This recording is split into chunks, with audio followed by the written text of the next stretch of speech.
Not even the long distance could break their spirit of resilience. Legions of Tooro Kingdom loyalists have reached their destination after enduring a 4-day journey by foot. But the journey was not free from challenges. Upon arrival, police tried to calm the youth, whose work was meant to portray protests against government. However, the police's director of operations, Grace Toriagumanawe, convinced the youth to board a bus to Parliament from Hotel Diplomat in Muyenga, where they'd camped since their arrival. Finally, their moment of triumph. In the afternoon, they handed their petition to the Speaker of Parliament, Rebecca Kadaga.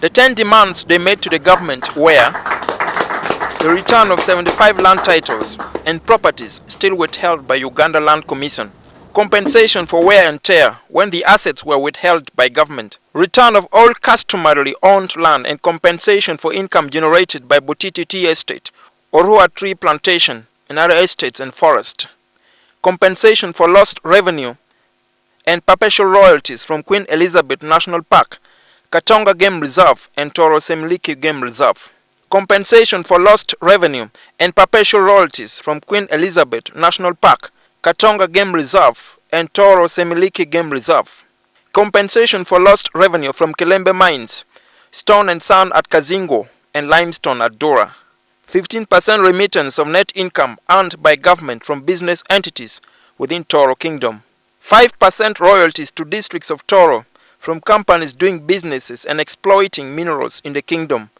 converting free all titles from customarily owned land of the kingdom. Speaker Kadaga asked government to honor the demands of the Tooro community because it had returned properties of other communities, including Asians. We shall facilitate that motion so that the government and the Kingdom of Tooro can establish that machinery, identify the properties, and then the terms will be worked out. But I think we need to have a beginning. However, it's not clear yet whether Lake Katwe and Kilembe mines that lie in the breakaway Tooro Kingdom will be given to Tooro. Loyalties from those properties can only go to a host community. And what are these host communities right now as I talk for Kilembe mines and Katwe Kabatoro? The host community is the Tooro Kingdom. By 1900, these kingdoms were by then under a territory of Tooro Kingdom. So what we are demanding, as of the time these properties were taken, these kingdoms didn't exist. Both Prince Chibazanga and Tooro Minister James Kaija agree on the need for more dialogue. If the land titles registered in their names, then that's where central government has a role to play to compensate them using the Land Act and paying them out of the land fund. For them to turn to be properties of those, I think the party who owned them at the time needs to be involved in whatever process.